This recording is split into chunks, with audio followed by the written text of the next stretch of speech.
Olá a todas e todos, tudo bem com vocês? Bem-vindas e bem-vindos a mais uma videoaula de TGE. E assim como eu tinha anunciado, na videoaula anterior, o objetivo dessa videoaula é continuar estudando os grandes conjuntos tecnológicos que tornaram possível a governamentalidade administrativa acontecer. Na videoaula passada, nós discutimos o dispositivo diplomático militar, que, tentando sintetizar com base nos objetivos fundamentais, principais, era de tentar organizar o âmbito internacional, criar uma integração específica, harmoniosa entre os Estados europeus, para quê?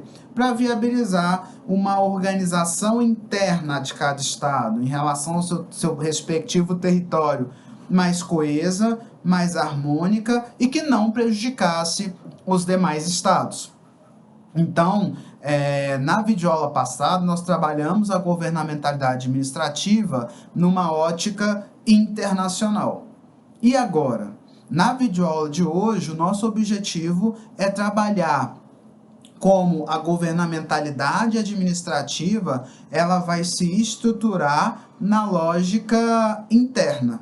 E aí, repito mais uma vez, quando eu falo em lógica interna, eu estou pensando na relação do Estado em relação ao seu próprio território e aos indivíduos que moram nesse respectivo território. Então, é isso que eu me refiro ao âmbito interno.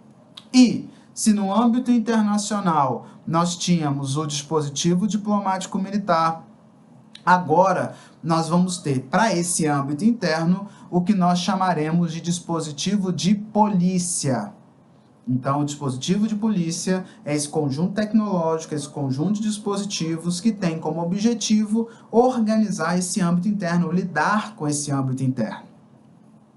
Um ponto importantíssimo, e a gente começa pela definição de polícia, quando eu falo aqui polícia, não pensem imediatamente, não façam uma relação direta, imediata, com o que hoje nós chamamos de polícia, Então, e a gente vai ver isso provavelmente na próxima videoaula, a polícia, ela, a partir do liberalismo, ela se esvazia, ela se reduz a aparelho repressivo do Estado, Então, no sentido de contenção por meio da violência e para a manutenção da ordem social. A polícia aqui, nesse momento que nós estamos discutindo da modernidade, ela era isso, mas era mais também. Ela era isso, essa coisa de aparelho repressivo, e ia além, como eu vou tentar transmitir para vocês na videoaula de hoje. E a própria definição, que o Foucault ele pega desse momento histórico e reproduz na aula dele, a própria definição de polícia é uma definição que se dá aí, que mostra e exemplifica o que eu acabei de dizer. Então, como vai se definir política nesse momento histórico que nós estamos estudando? A polícia, ela vai ser o conjunto de meios pelo qual um Estado aumenta a sua força, ao mesmo tempo em que se mantém a ordem social interna. Repetindo, o que é o dispositivo de polícia? É o conjunto de meios pelo qual é possível aumentar as forças internas do Estado, ao mesmo tempo em que há esse aumento, você consegue manter uma ordem social interna, sem gerar sedições, como a gente já discutiu, sem gerar revolta, sem gerar insubordinação, questionamento do poder instituído e por aí vai. Então, pelo próprio termo, a gente já começa a perceber que polícia não é só repressão, mas é meios para otimizar, para aumentar as forças do Estado. E aí, também a título de revisão, aumentar essas forças para quê? Aí eu volto na ideia de razão de Estado, que é o início de tudo que a gente vem discutindo até então. Então, no final das contas, na modernidade, eu faço tudo isso para, no final das contas, salvar o Estado, garantir a integridade do Estado, fortalecer o Estado. esse é o ponto, e a polícia, né, o dispositivo de polícia, ele vai ser guiado com base nessa referência, com base nesse norte. Um outro ponto que eu gostaria de fazer, apontar, né, demonstrar para vocês a título introdutório, está ligado na relação do dispositivo diplomático militar com o dispositivo de polícia. Eu sei que foi a última informação que eu passei na videoaula anterior, mas eu repito aqui por ser muito importante essa informação. Então percebam que o dispositivo diplomático militar, que nós já estudamos, e o dispositivo de polícia, que nós estudaremos na videoaula de hoje, esses dois dispositivos, eles não são contraditórios entre si, eles não são conflitantes entre si, mas sim, eles trabalham de uma forma coesa, de uma maneira harmônica, de uma maneira integrada. Então, o que eu poderia dizer de uma outra forma é: o dispositivo de polícia só é possível fazer o que ele se propõe a fazer porque existe no âmbito interno um dispositivo diplomático militar que harmoniza as polícias de todos os estados europeus. E no mesmo sentido, né? Uma vez que você tem essa harmonização do âmbito internacional, abre-se a possibilidade de ter uma construção no âmbito interno sem ser ameaçado por um outro estado, sem ser invadido por um outro estado, sem ter uma guerra declarada com outros estados. Então, o foco ele se torna possível e o trabalho de polícia se torna mais efetivo, mais completo, quando você tem um âmbito internacional propício a uma atuação mais qualificada do dispositivo de polícia. Então, a relação entre esses dois dispositivos vai ser uma relação integrada, harmônica, coesa, ok? Esse é o ponto do inicial, introdutório, que eu gostaria de passar para vocês. Uma última informação introdutória que eu não disse no iniciozinho da videoaula. Eu aqui, gente, quem está me acompanhando pelo livro, sabe que nós estamos aí já no finalzinho do livro. Então, a videoaula de hoje, eu vou até olhar aqui para vocês, ela é referente à aula do dia 29 de março e a primeira parte da aula do dia 5 de abril. Repetindo, a videoaula de hoje, essa atual, ela é referente ela está feita com base no conteúdo da aula do dia 29 de março de 78 e a primeira parte da aula do dia 5 de abril de 78. Então, qual que é a ideia? Eu vou fechar esse tema do dispositivo de polícia nessa videoaula e na próxima videoaula o objetivo é fechar, né, com o tema da governamentalidade administrativa, e a gente vai trabalhar o tema da crise da governamentalidade administrativa, e aí eu já fecho esse livro, a gente termina o Segurança, Território e População, e já começa o livro Nascimento da Biopolítica, que é quando o tema central que vai ser discutido é o tema do liberalismo, ok? Bom, então, voltando aí para o nosso conteúdo, que é o dispositivo de polícia. Então, primeiramente, assim, né, para a gente poder entender bem o dispositivo de polícia, que a definição eu já passei para vocês, do aumento das forças do Estado, eu queria aprofundar um pouco nessa ideia de aumento das forças do Estado, problematizando com vocês acerca da motivação do dispositivo de polícia. Então, o que a gente percebe, né, quando a gente analisa o dispositivo? A gente percebe que a polícia, ela incide necessariamente sobre indivíduos. Afinal, o dispositivo de polícia é uma técnica de governo.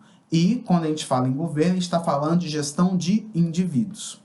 E qual que é a intenção, né, do dispositivo de polícia? Primeiro deles, quando eu falo em força do Estado. Percebe que quando eu falo em força do Estado, eu estou pensando em patrimônio, eu estou pensando em riquezas naturais, mas eu também estou pensando nessa força humana. Então, o humano, né, ele é central nesse processo para a gente ter, por exemplo, uma produção de riqueza, para a gente ter do outro lado uma exploração do meio ambiente que seja favorável ao Estado. Então, para que eu consiga explorar, né, e consiga ter um domínio, um uso adequado de todas as riquezas que existem no território de um determinado estado, o elemento humano, ele é central. Então, a ideia do dispositivo de polícia, primeiro, é tratar esse ser humano como força do Estado. E aqui, percebam que o indivíduo não tem um interesse próprio. O indivíduo é um objeto do Estado. E a ideia é, uma vez interpretando o indivíduo como uma mera força do Estado, como um objeto do Estado, como um indivíduo que não tem vontade própria, qual que é a ideia da polícia? É exatamente fazer com que essa integração ela seja cada vez mais intensa. Que essa integração do indivíduo ao Estado, essa redução do indivíduo à força do Estado, seja mais consolidada, seja mais forte. Ou dizendo de uma outra maneira, que o Estado ele consiga explorar cada vez mais esse indivíduo, ao mesmo tempo em que as possibilidades de resistência sejam diminuídas, sejam combatidas, sejam inviabilizadas. Então, a ideia é exatamente o ponto principal, o ponto de partida é exatamente essa integração do indivíduo como força do Estado, fazer com que o indivíduo seja parte integrante do Estado. Eu estou frisando isso por duas razões, né? E aqui eu faço um breve parênteses. Primeiro, porque isso vai ser importante para a articulação do dispositivo de polícia. E segundo, porque a partir da videoaula de amanhã, da próxima videoaula, desculpa, quando a gente começar a discutir crise da governamentalidade, essa vai ser exatamente uma das críticas. Essa desumanização, essa objetificação que a modernidade causou ao indivíduo, né? Então, a ideia do indivíduo retomar a própria vontade. E por isso que a gente vai ter como grande bandeira, como grande pauta das revoluções do século XVIII, século XIX, a ideia da liberdade. Então, liberdade, antes de tudo, face a quê? Face ao Estado, a essa dominação, a essa integração do Estado que é feita por meio do dispositivo de polícia. Então, essa aí é a grande motivação. Dito isso, como então a polícia ela incide? Como então que a polícia ela funciona na sociedade? E aí, o Foucault no livro ele vai pegar vários manuais, né, de planejamento de polícia nesse momento histórico, e ele vai chegar numa conclusão que existiam aí 5 áreas de atuação principais dessa polícia. Lembrando que polícia aqui não é só aparelho repressivo, né? É toda uma forma, conjunto de estratégias para aumentar as forças do Estado. Então, o que ele vai perceber? Que existem 5 âmbitos fundamentais que o dispositivo de polícia ele incide em relação à vida, em relação ao ser humano, para cooptá-lo para ser uma força do Estado. Primeiro ponto, número de habitantes. Então, o Estado e o dispositivo de polícia percebe que, para aumentar as forças do Estado, para que um Estado se mantenha forte, para que o Estado não se enfraqueça, um ponto importante é ter um controle sobre o número de habitantes.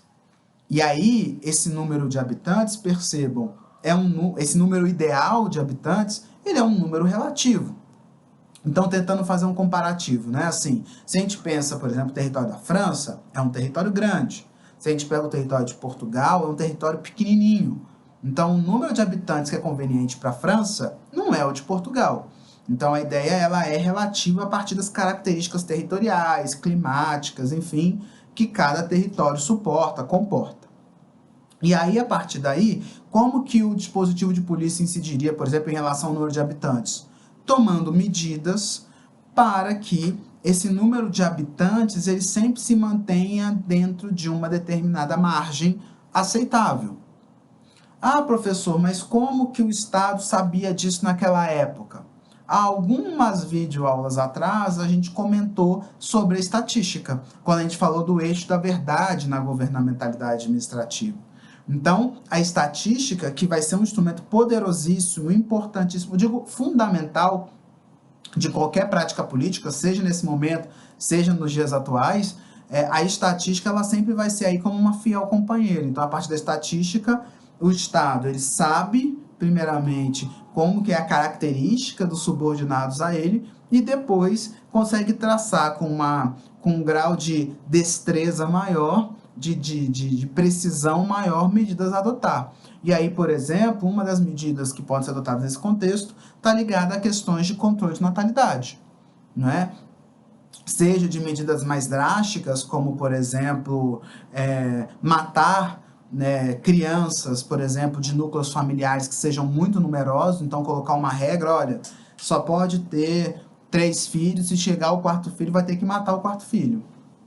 Um exemplo, a gente pode ter medidas mais sutis, como, por exemplo, questões ligadas a uma moralidade, né? Então, que o sexo legítimo é só o sexo casamento, manter essa visão de mundo, e é exatamente com isso tentar controlar, a partir da sexualidade, dos seus dispositivos, controlar a reprodução. Então, tem várias formas, mas o que eu chamo a atenção aqui isso passa a ser uma preocupação do Estado, que é aquela ideia de Estado governando e não reinando, né? Que é uma discussão que a gente já fez lá no início, quando a gente começou a entrar no livro do Foucault. Então, o reinar é só patrimônio, território, coisa objetiva. O governar não. Você vê que aqui é a esfera pública entrando cada vez mais na esfera privada, né? Segundo ponto, que o Foucault ele vai perceber que vai ser uma preocupação dos dispositivos de polícia, o campo das necessidades básicas da vida, né? E aí, quando eu falo necessidades básicas da vida, pensem em situações de primeira necessidade, como, por exemplo, alimentação, como, por exemplo, uma moradia, como, por exemplo, uma roupa. Seriam gêneros de primeira necessidade que o Estado deveria prover, né? Ou pelo menos facilitar. Por quê? Porque quando a gente pensa desse sujeito que tem que ter suas necessidades básicas da vida, esse sujeito que tem as suas necessidades básicas supridas é uma força de fato, né? Então, é um sujeito que, por exemplo, que come, quando o sujeito tem uma alimentação regular, é um sujeito que tem força para trabalhar, é um sujeito que tem força para produzir riqueza, é um sujeito que vai ter uma imunidade maior e que vai adoecer menos. Então, percebam que isso é importante. Eu não estou falando de luxo, não estou falando de, enfim, de uma boa moradia, de uma roupa cara, não estou falando disso. Estou falando de básico para a existência. E tendo esse básico, esse indivíduo ele é cooptado mais facilmente pelo Estado. E fora que né? Eu posso citar como uma segunda grande causa aqui, algo que a gente viu quando a gente trabalhou o eixo da obediência, quando eu falei com vocês do Francis Bacon. O que eu disse para vocês lá? Que a falta, por exemplo, de ter uma alimentação mínima, a fome, né, a descrença, o descontentamento, são as principais causas de revolta. Não sei se todo mundo se recorda disso, mas esses 2 elementos não são as principais causas. Então, até como uma forma de manter a legitimidade desse Estado, de dificultar, de desestimular, na verdade, a insubordinação, a revolta. Isso também é importante de ser, então, concedido. E aí entra a questão da polícia. Lembrando que a polícia é aumentar as forças internas, mas também mantendo a ordem enquanto esse crescimento acontece. Então, é necessário traçar estratégias para evitar revolta, para evitar a insubordinação.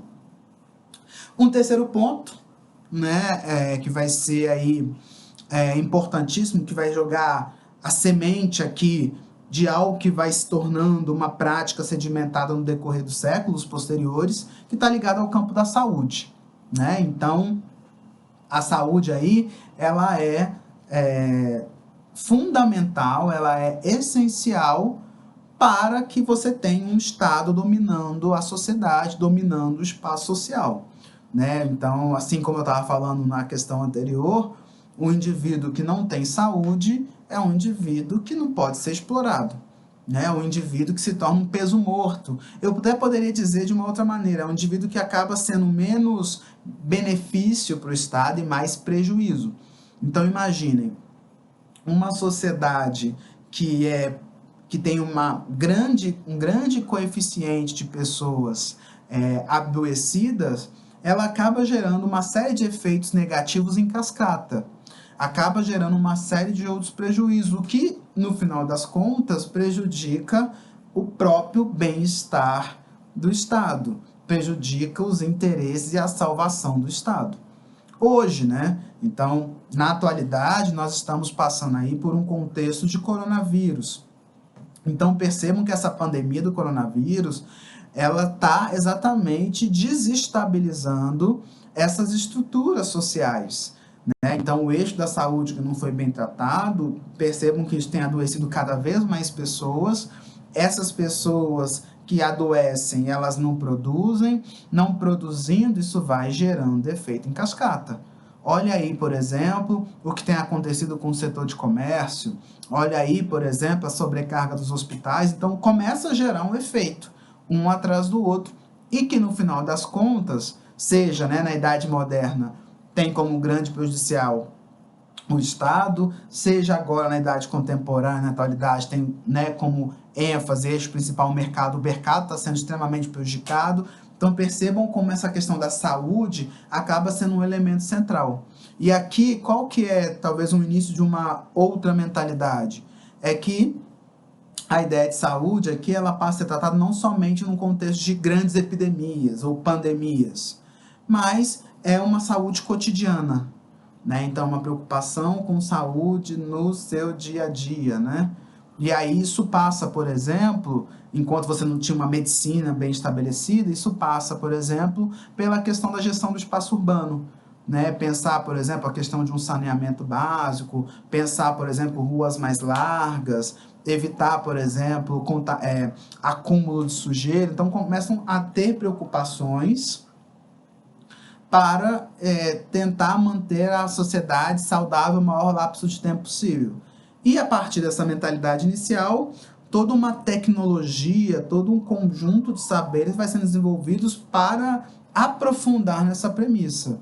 Então, você tem toda uma ideia que vem posteriormente, né, de medicina pública, de saúde pública, de campanha de vacinação, etc., que vai só aperfeiçoando, digamos assim, com o decorrer do tempo. Mas é uma preocupação que surge aí nesse momento histórico, de uma maneira mais estruturada, de uma maneira mais sistematizada, né?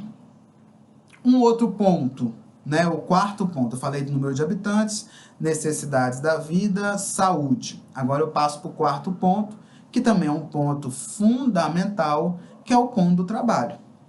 Então, como eu disse para vocês, quando eu estava falando da motivação, eu disse para vocês que a motivação do dispositivo de polícia é exatamente cooptar esse indivíduo e reduzi-lo à força do Estado.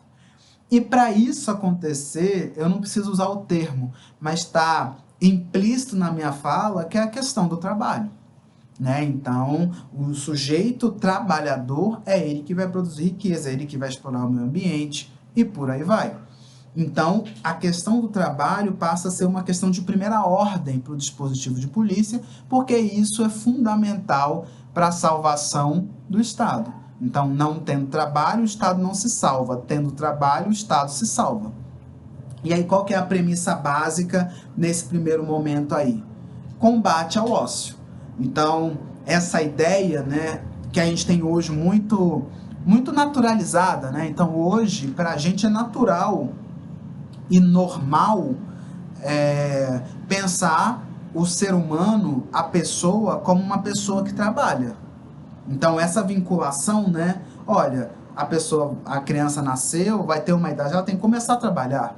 Então, essa mentalidade é algo normal, natural, né? Pacificado, digamos assim, na nossa cultura. Mas, como Foucault coloca em outros textos, até mesmo o pensamento, ele tem história, né? Então, as nossas convicções, elas não são inerentes ao ser humano, naturais ou sempre existiram. Isso é uma produção cultural que vai se construindo.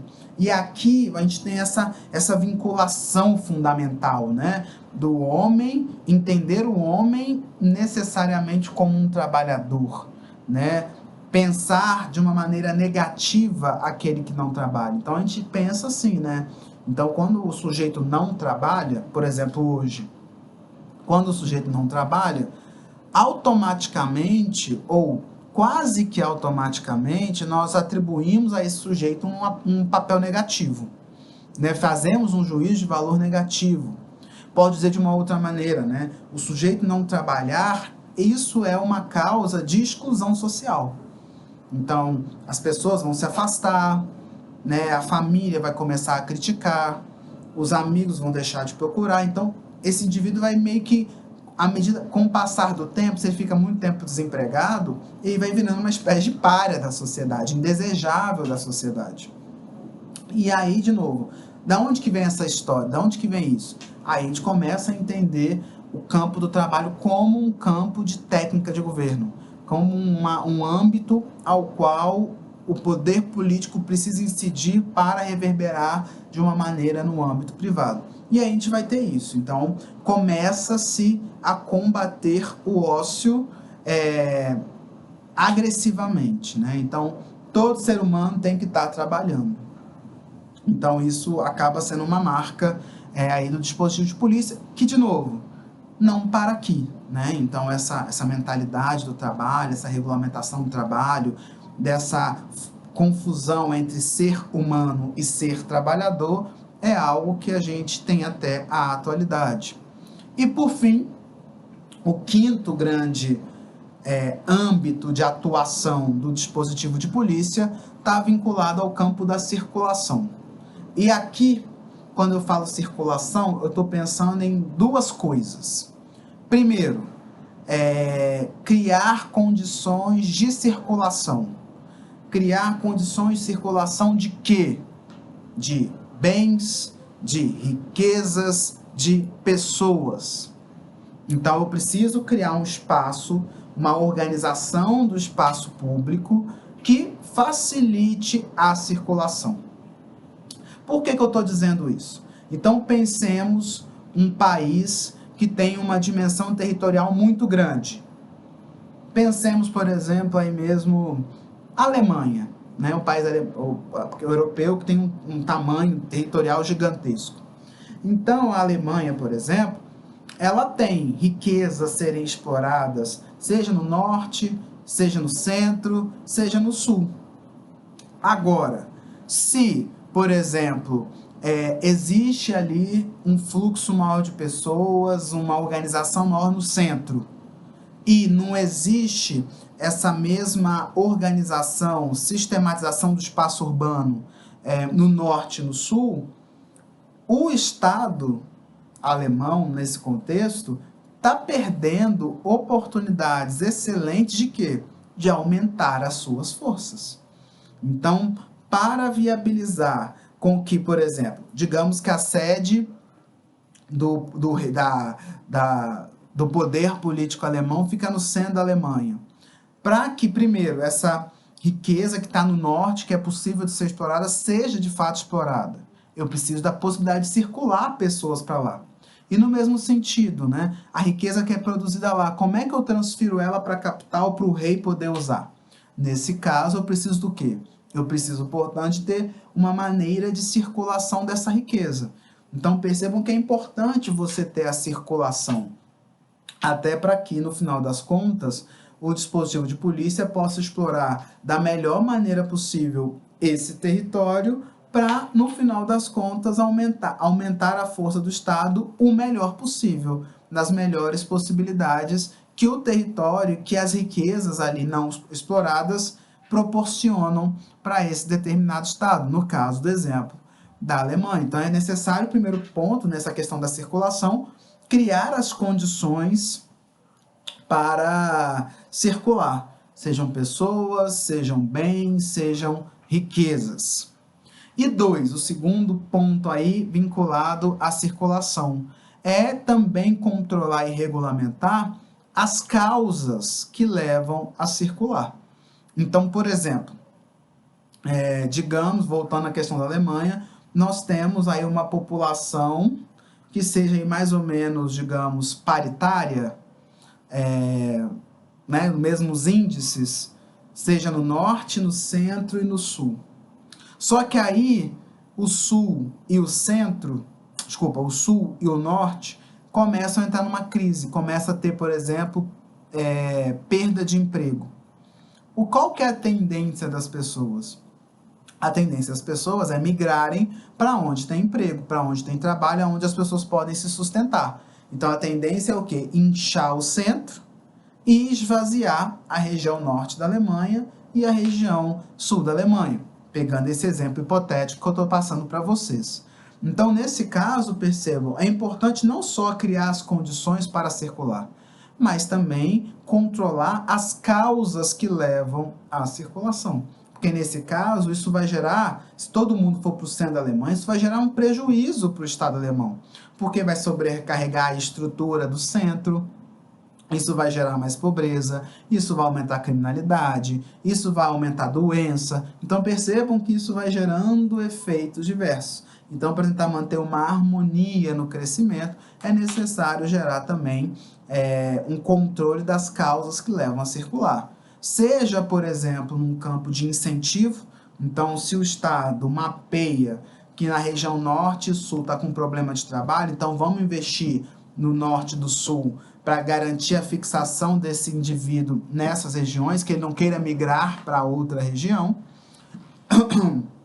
Seja, por exemplo, criando a questão das fronteiras, criando a questão do controle do fluxo migratório. E aí isso acontece, por exemplo, muito no campo internacional. Então, para manter uma estrutura básica internamente, o que os países fazem? Eles criam todo um regime de entrada e saída de pessoas de um determinado país, né? Exatamente para ter esse controle da circulação, né? Então, por exemplo, enfim, na Europa mesmo. Então, na Europa você tem entre os países a circulação, mas se você vem de um outro país, você pode circular durante um tempo, depois tem que voltar, ou você não tem direito a circular, só pode ter se você tiver um visto. Então percebam que isso são mecanismos que os estados vão desenvolvendo no decorrer do tempo para exatamente controlar as causas, né, as motivações que levam pessoas, riquezas, bens a migrarem de um lugar para o outro. Esses são, ao ver de Foucault, as 5 áreas de intervenção da polícia. Repetindo, número de habitantes, necessidades básicas da vida, saúde, trabalho e circulação. E aí, de novo, eu chamo a atenção para o fato de que polícia não é só aparelho repressivo. 1. E 2, essas lógicas de governo, esse condicionamento do comportamento humano, da subjetividade humana, não é algo que se encerra aqui. Eu falo isso e a gente trabalha isso aqui da modernidade, por quê? Porque a gente vai ter essas mesmas práticas acontecendo hoje, né? Então, o legal da história, da abordagem histórica Foucaultiana, é porque ele está falando do passado, mas ao mesmo tempo ele está falando do presente, né? Então, aquilo que acontecia lá atrás, a gente vê isso acontecer hoje também. Então, ainda existe a questão do número de habitantes, existe o controle de necessidades básicas da vida, existe, por exemplo, um controle de saúde, de trabalho, circulação, isso acontece tudo. O que a gente pode dizer se tornou mais sofisticado o como se faz isso. Então, o como mudou, mas o fato de controlar, o fato de governar, continua. E isso nos leva a reflexões extremamente interessantes acerca do liberalismo. Ok, gente? E para fechar, um último ponto que eu queria trabalhar já na primeira parte do dia, da última aula do livro, do 5 de abril, é a relação do dispositivo de polícia com o espaço urbano, que ele vai chamar de, e ele vai criar um termo chamado cidades-mercado. O que ele quer dizer com isso, né? Da relação do dispositivo de polícia com as cidades-mercado. Primeiro, o que a gente precisa entender aqui é que para o dispositivo de polícia ele poder ser implementado, desculpa, gente, para o dispositivo de polícia ele poder ser implementado, é importante que eu tenha um espaço favorável a isso, né? E aí vocês imaginem, quando a gente compara o espaço rural com o espaço urbano. O espaço urbano é um espaço que é planejado artificialmente para viabilizar o quê? A circulação, para ter um controle maior do trabalho, para ter um controle maior da saúde, para ter um controle maior do número de habitantes. Então, o espaço urbano, ele já é planejado para viabilizar o controle. Agora, o espaço rural. Então, quando a gente pensa no espaço rural, por exemplo, hoje, do senhorzinho que mora numa casinha no meio do mato, é muito mais difícil para um Estado monitorar, saber o que está acontecendo ali, se as pessoas estão trabalhando ou não, se as pessoas estão cuidando da saúde ou não. É muito mais difícil. Eu poderia dizer, tentando aproximar o raciocínio de Foucault para a nossa discussão aqui, eu poderia dizer que o espaço rural ele é um espaço mais difícil de ser controlado. É um espaço que é um pouco mais anárquico, porque o poder ele não consegue entrar com tanta solidificação, com tanta força, como acontece no espaço urbano. O espaço urbano ele já é um espaço planejado para o controle fluir de uma maneira melhor. Né? Então, se a gente pega, por exemplo, o caso da cidade de Belo Horizonte, eu não sei se todo mundo tem aí alguma ideia de como surgiu Belo Horizonte. Então, a cidade de Belo Horizonte já foi toda planejada, né? No tamanho dos quarteirões, o caso da Avenida do Contorno, que circulava todo o centro para facilitar a circulação. Então, percebam que a cidade de Belo Horizonte, que é uma cidade que foi toda planejada, ela já foi planejada para isso. Ela foi planejada para ter um controle de multidões, ela foi planejada para facilitar uma intervenção no campo de saúde, no campo de trabalho, no campo de necessidades básicas da vida. Ela já foi planejada para o poder funcionar. O espaço urbano, não. Então percebam que aqui, aí voltando no termo cidade-mercado, qual que é a primeira correlação possível?